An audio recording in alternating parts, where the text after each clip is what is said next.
Hello and welcome. I'm Patrick Curtis, your host and chief monkey, and this is the Wall Street Oasis podcast. Join me as I talk to some of the community's most successful and inspirational members to gain valuable insight into different career paths and life in general. Let's get to it. In this episode, Mentor 2020 shares his path to working in investment banking, even though he was super late to start recruiting, waiting until his junior year before trying to land a summer internship. How he was able to survive layoffs at his first bank by lateraling to another, and why he eventually jumped over to an internal strategy role at a bulge bracket investment bank. Listen to hear the one piece of advice he'd give his younger self. I think we all need to remember a reminder like this every once in a while.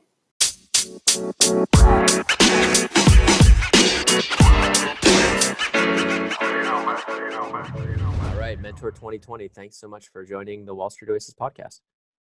Thanks for having me. It'd be great if you could just give the listeners a quick summary of your bio.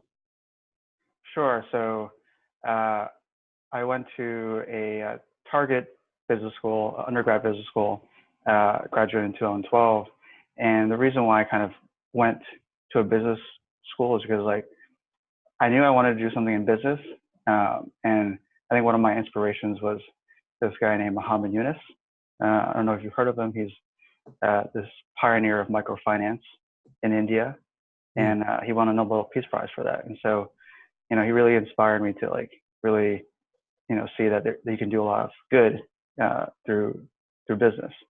And so that's why I kind of went that route. And when I remember my dad was asking around, his people that he would drive around in the back who were Wall Street bankers and whatnot, and he was just asking what's the best school for business.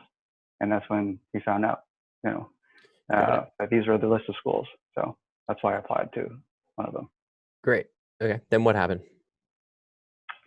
And then I was just trying to figure out, my way in the world, just figuring out in this vast world of business, there's so many things you can do in there. Like, what should I do, right?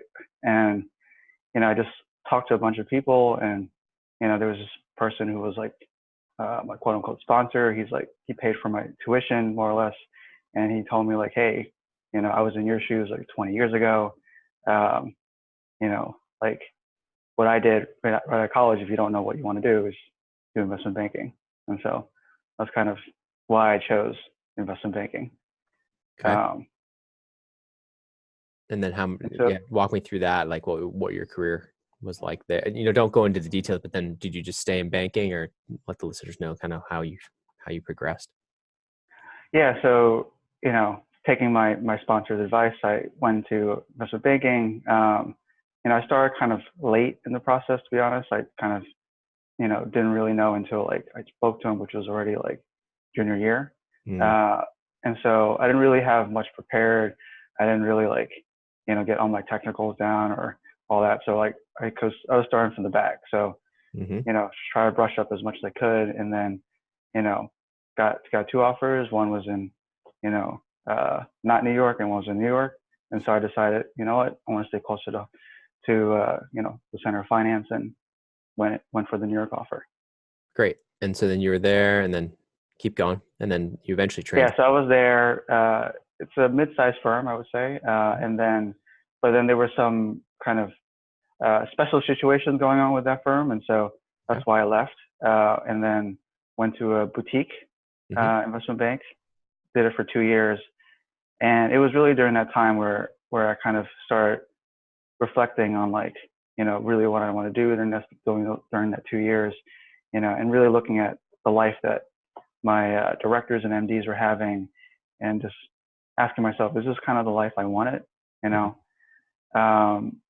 really the way I see my life is really in 3 buckets. So one is wealth, the other one's health, and the other one's relationships. So I see them all as 3 different glass balls, that I'm trying to juggle, right? And if I drop one of them, it'll shatter. And so I was kind of feeling like I was, having the wealth quote unquote the wealth piece kind of down. At least the tracks was kind of there, but then my other two glass balls were starting to wobble quite a bit. And Mm-hmm. so I realized like I wanted a little bit more of a balance and being able to juggle all three of those balls, so to Mm-hmm. speak. And so that's why I started looking for different types of roles that allowed me to juggle all three of those. Okay. And so you ended up where? So I Or ended up doing doing what? strategy instead. Strategy. Okay. Yeah. So I, was looking around at different roles, and when I spoke to a few folks that were doing strategy related roles, it really kind of appealed to, what I was looking for because, uh, like in terms of the work, it was, I think, more of a long term oriented kind of role instead of the way I see like investment banking. Like, yes, obviously, like you try to build long term relationship with your clients and try to have repeat business, but the way I kind of see is that it's very transaction oriented. You're just trying to get your fee and then move on to the next transaction.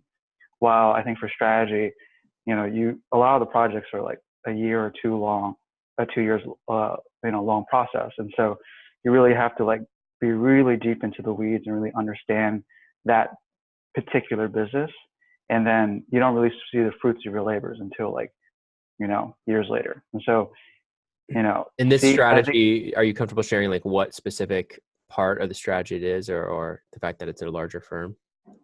yeah, it's a wealth manager strategy, part of one of the big wirehouses. Great. Okay, so let's start back. Thanks for that. Can we start now back and go? Let's rewind and go back to undergrad a little bit. Okay. So we got that kind of broad overview, that quick overview. So you're at a top undergrad B school, and almost all your peers probably knew they wanted to do investment banking since birth, or a lot of them. And Yep. so you're coming through here, and you're what is it, your junior year, and you're thinking, oh, now I want to do investment banking because somebody mentioned it to you as your mentor. Did you feel like this is impossible, or did you feel like you were still, just because you had the name of a strong school, that you could kind of get in? I mean, it obviously worked out for you. You got two offers, but tell me a little bit about that process of why do you think you were so late to kind of warm up to investment banking, or was it something that you were kind of just weren't sure where else to go? It sounds like.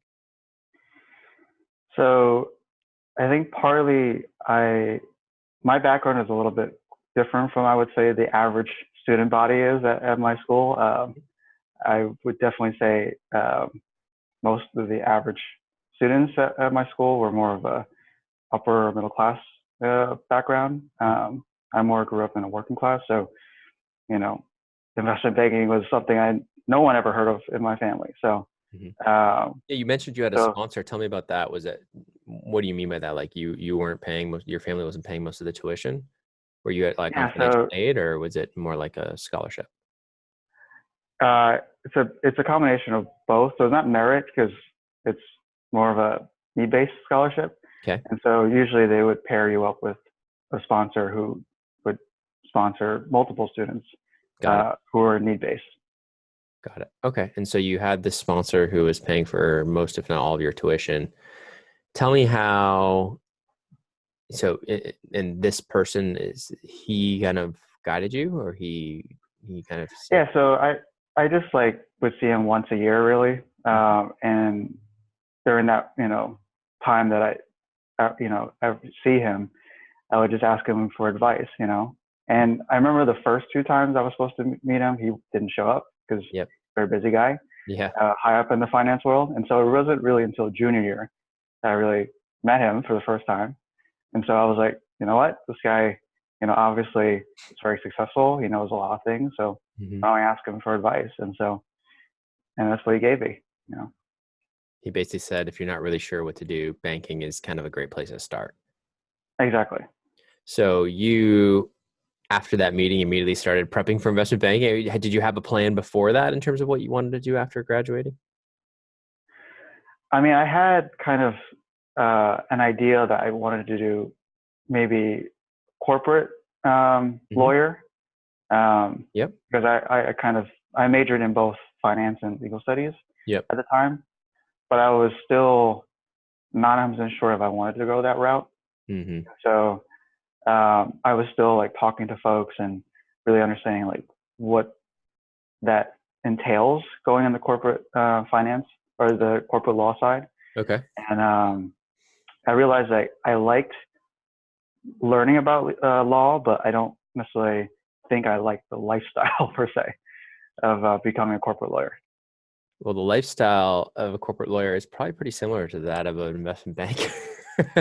So, it's not like you chose an easy path, secondary path with this advice from this really what sounds like a mentor. Your sponsor was really a mentor to you, even though you only met him once. He pushed you and made a big difference in your life in terms of just giving that suggestion. You So, did, yeah. do you feel like it's just so interesting that happens so much when I talk to all the guests? It's so frequent that one conversation kind of changes your life. Yeah, now that I look back, it makes, yeah, Yeah, quite profound, I guess. it's dramatic. Yeah. And so you kind of switched gears. You said, okay, I'm going to get into this race of investment banking recruiting. And did you feel like lost, like you had no chance because it was late and people had already done summer internships? So it was in your junior year, which I assume people had already recruited for their junior summer.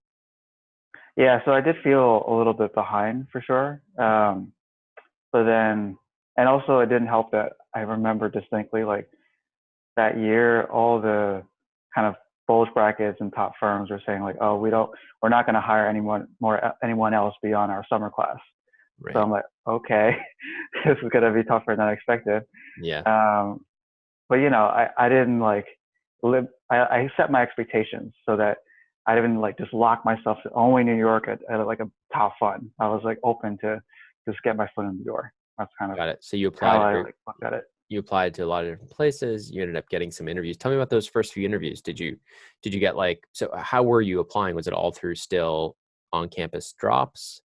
Was it, because obviously your school gets a lot of companies visiting because there's a lot of top students there. But tell me, was it just, were most of your interviews through that process? Yeah, it was mostly through on-campus recruiting. And what would you say your hit rate was, given that, you didn't have that track record of, chasing banking since you were a freshman? It was quite low, I would say. Maybe like I don't know if I had to make. It's been a while, but I think like if I say like maybe of 100 drops, I would get like maybe like 8. I would say that would 8 interviews? actually like 8 that would like But yeah you were interview you me. were able to drop 100 times to different jobs? Well, again, it's not just on campus. I also like Right. also include like LinkedIn or any Okay. other job posting sites if I Fair. think. And was your GPA decent, or was it lower than some of your competition? I would say my perception was that mine was a little like lower, but Hmm. really I think I was just average, Okay. more or less. Cool. That's just giving some context for the listeners. So you're Uh, you're basically applying. You're getting an occasional interview. Tell me a little bit about the progression, like your first few interviews and how you improved it, or were you already ready, kind of going in? the first few were just bad. I remember like even though like I read through the guidebooks and just like practice, it still is different. Doing it the first time in front of a person and you're just nervous as hell. You know, and just I just bombed like at least the first 2 or 3 and like just learn from each one and just remember like to tell myself to breathe and just like these are the questions that I didn't get right or I have difficulty and just like go back to the drawing board and just like redo it and just like repeat it and just rehearse over and over again. Did you feel like the technicals or the behaviorals were harder for you? I think in the beginning it was both. To be honest, it's hard for me to say like uh, Both, a little bit of one both. was yeah a little bit of both. Okay, Yeah. that's fair. So you kind of get through this. You're the first few interviews are pretty painful, but then you start getting a little bit better. You start rehearsing. You start grilling more. Are you doing this with friends, or do you have a mentor that you can kind of do mock interviews with, or is it just mostly Yeah, friends? I had roommates that Hmm. uh, were willing to do some mock interviews graciously. Okay, cool. So you did a few with them, got a little more polished, and then tell me about you started kind of, was it later in the process, the offer you ended up getting in terms of Yeah, it wasn't until like I think April, yeah, April of junior year that I got an offer. for summer It was internship quite late. that that summer? Yes. So yeah, that's in today's timelines, that's super late. But so you Yeah. you luckily got something though, so that's great. So was the idea that this summer internship would lead to a full-time offer? Is that standard? Was that standard at that bank that's slightly smaller? But it wasn't a bulge bracket bank, but was it standard that they typically give a lot of offers? Return. No, it was not standard. They were just, like I said, it was just for me to get in the door. And Yeah. so No, I knew no, that I don't blame you for doing it. I'm just curious. So at the end of that summer, what was the offer rate for that firm? Like there was no offers for anybody. no offers. Okay. Yeah. You knew that going in, I knew that going in. Yeah. but you at least now had a fighting chance going into your senior year. Exactly. That's how I thought about it. Okay, cool. And so tell me about that, your thought process of, while you're working there in the summer, knowing that you're probably not going to get a full-time offer. What were you doing over the summer besides just working long hours at this firm? Was that it? Surviving? Yeah, just surviving. Again, the way I set my expectations. So like I knew going in that it's going to be tough for me, for someone who didn't live or breathe this, from the beginning. Like Mhm. a lot of my, classmates were. They knew, a lot of this before I did. So I just had a lot to catch up on. And so even after work, I would just like try my best to just read up as much as I could and just like learn about the industry and just, just hone the skills that they needed Got it. and So just prepare for full time, you're for just senior year recruiting. you're basically like practicing financial modeling. You're reading up on whatever you can. Even interview courses. I assume you're still practicing your interviews, or no? Yes, I was still like, because I remember the guidebook I was looking at, there was both the more basic and there's the advanced stuff. And so I focused more on the basic stuff in the beginning just to like get it all down, just to, Yeah, the be good enough, WSO. Yeah, right? the WSO course we break it into basic, intermediate, and advanced. Yeah, Exactly. you have to know the basics. Exactly. So I just got the basic down pat before I even like progress to the next one, and Got just it. be enough to like get my foot in the door. And Okay. then once I got my foot in the door, just then work on the more advanced stuff. Do you feel like okay? Well, we'll go there later. So you basically started. You you kind of took this internship. So the end of the summer comes along. There's no offers given. When do you start kind of doing your reach out or your networking or your resume drops? As soon as you get back on campus, or during the summer once you finished? I think I started a little bit right after I was done with my Hmm.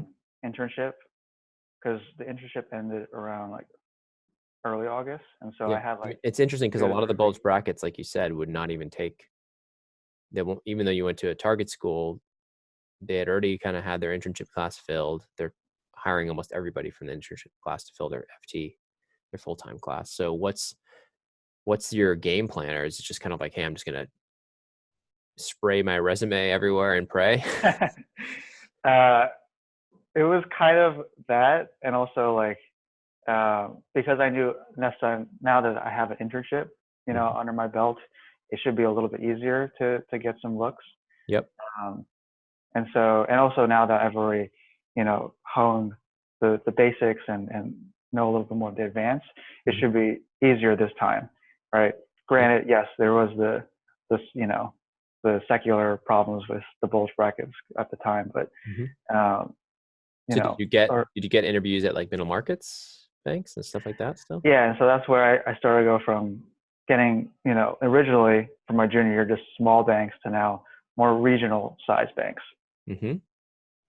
Okay. And then so tell me, you ended up um, getting an offer at a well-respected firm, and was that surprising, or did you feel like you were much better at the interviews by this time around?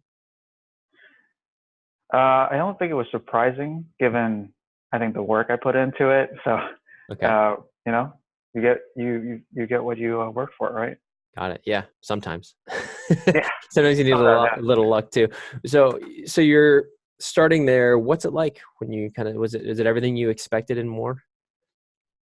yeah. Yes, it was definitely more than what I expected. I mean, I hear stories from folks who were older than me and gone through that path.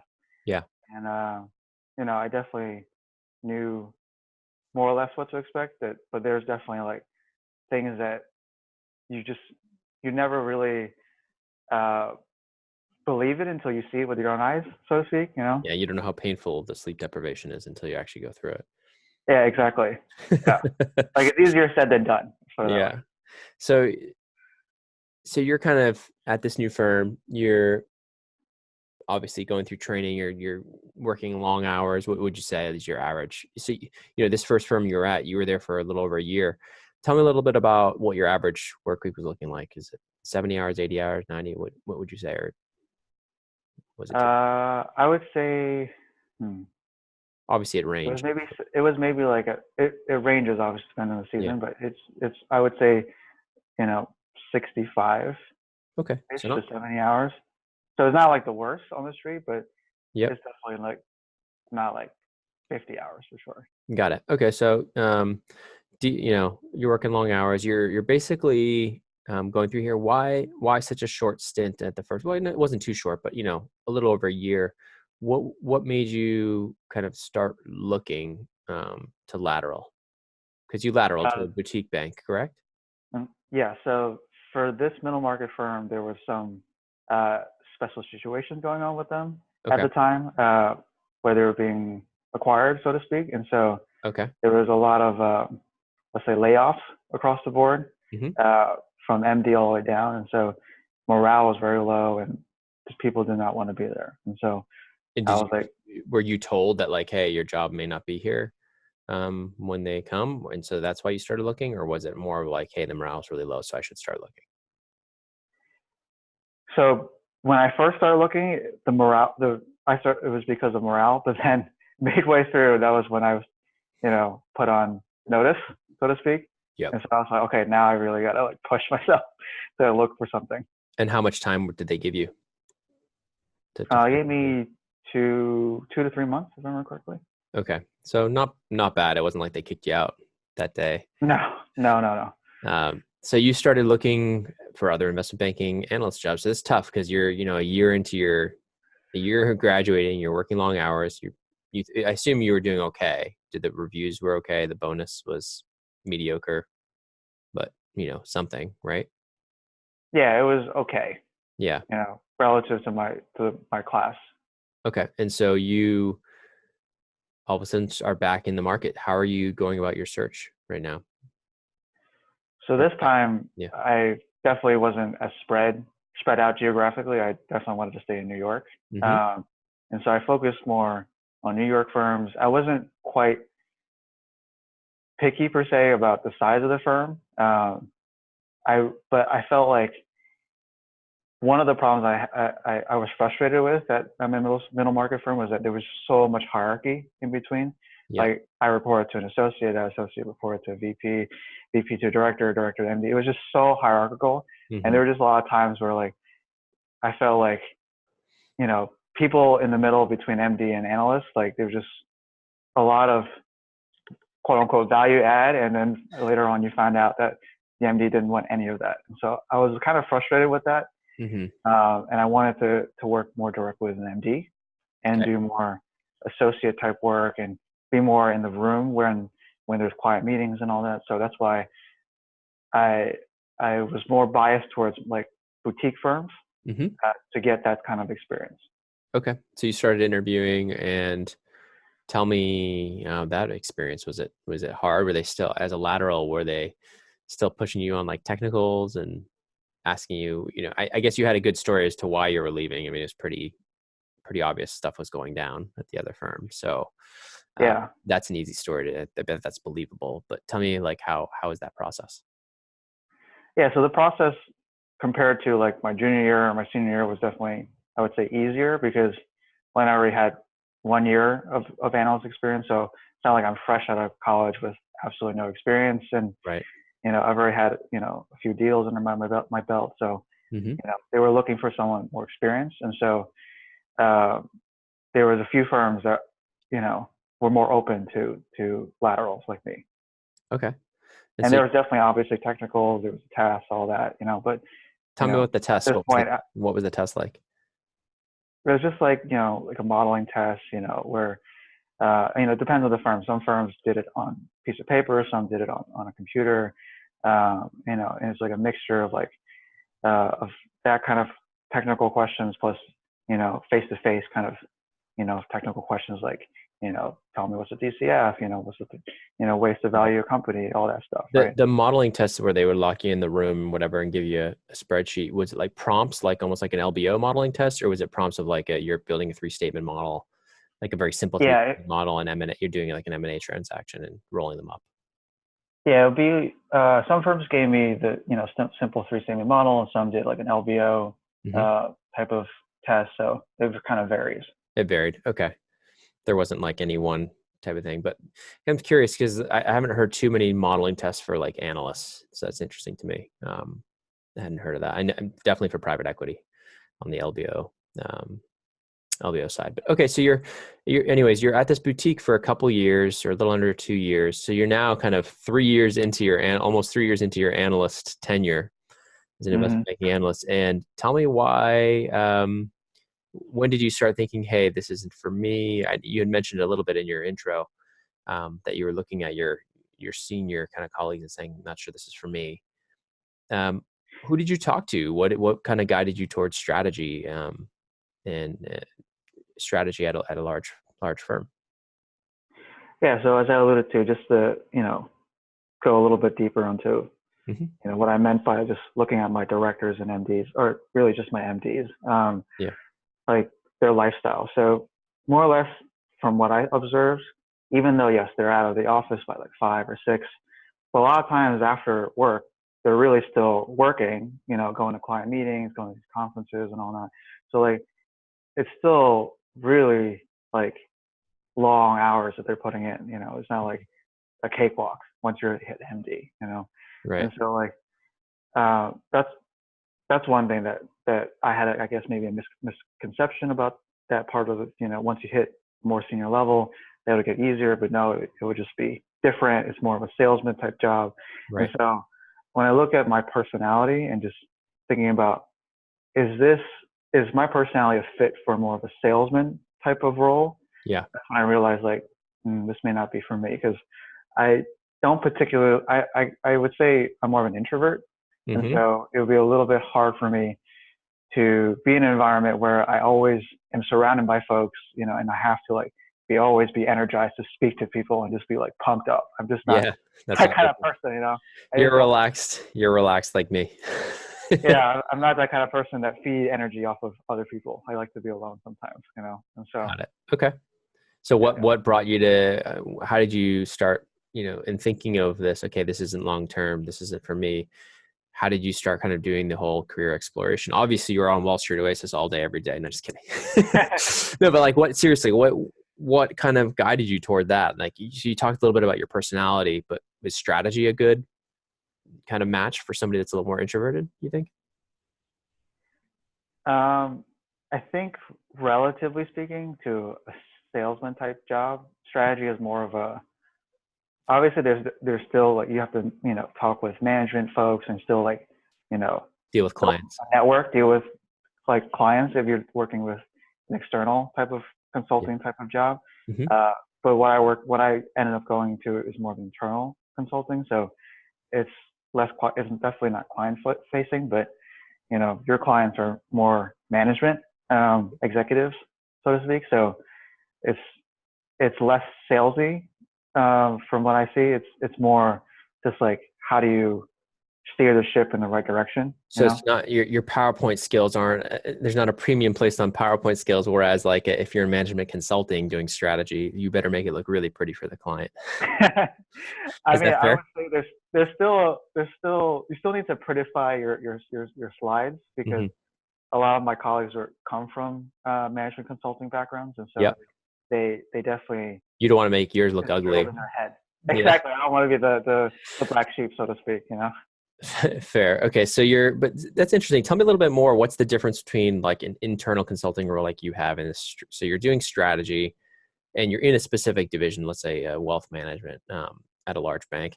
What's the what's the difference between that and then going to like a McKinsey or Bain BCG? Do you have an opinion of what's different, or do you have enough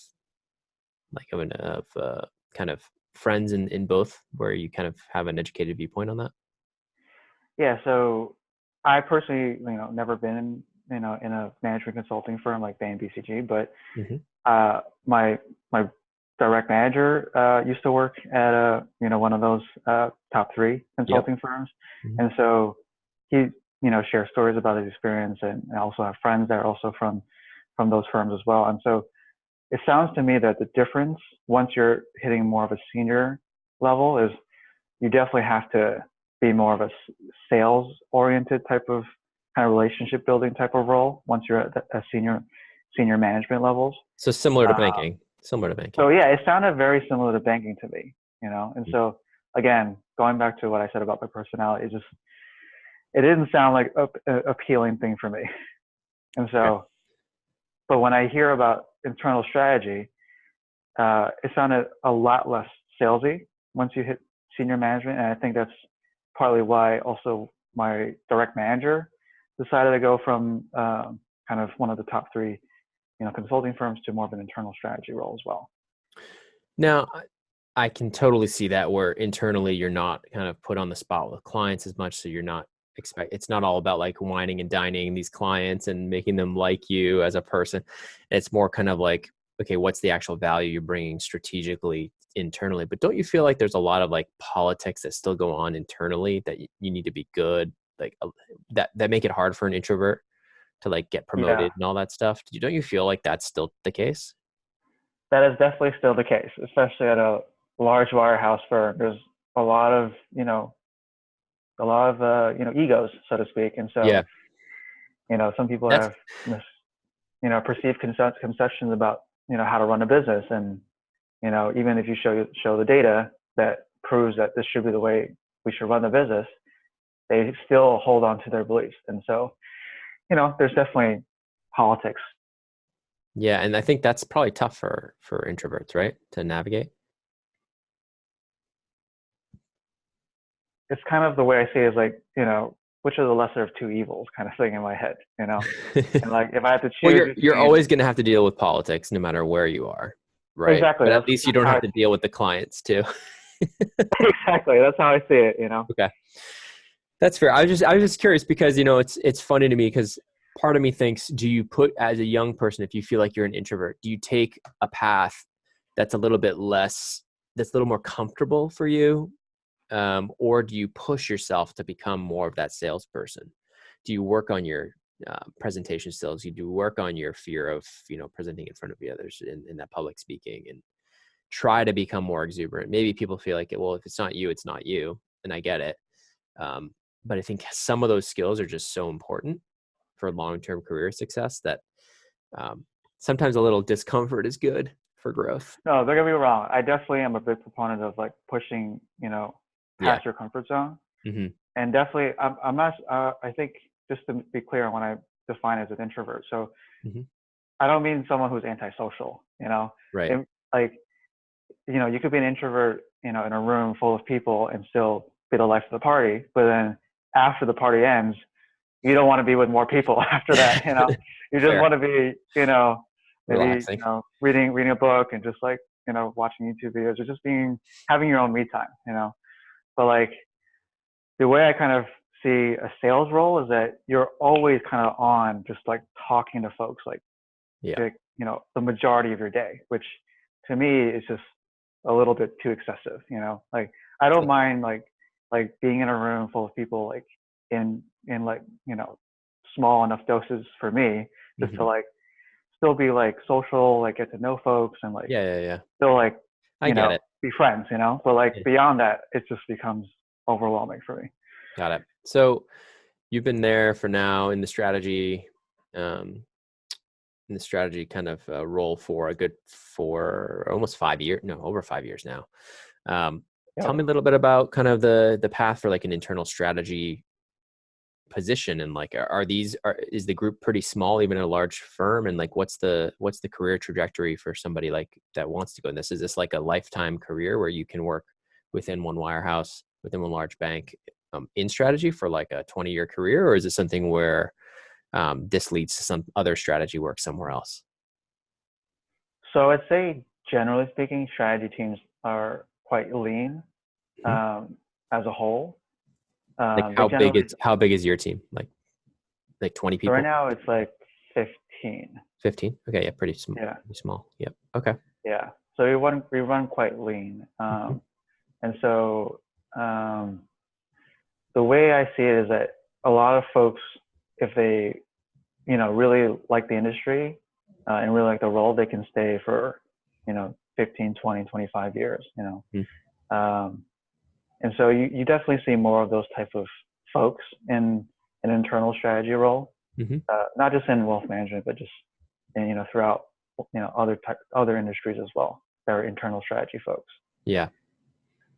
Okay. And in terms of like the actual work, can you give me an example of like, because strategy is kind of a very big overarching, like, is there an Yeah, example of like what kind of projects you're working on internally? Like, so you're dealing with pretty senior executives who want to like figure something out, I assume, about the yeah, business. And so they'll task you with like a project of like, go figure this out. And then you're tasked with like getting all the data together, putting a presentation together. Is that fair?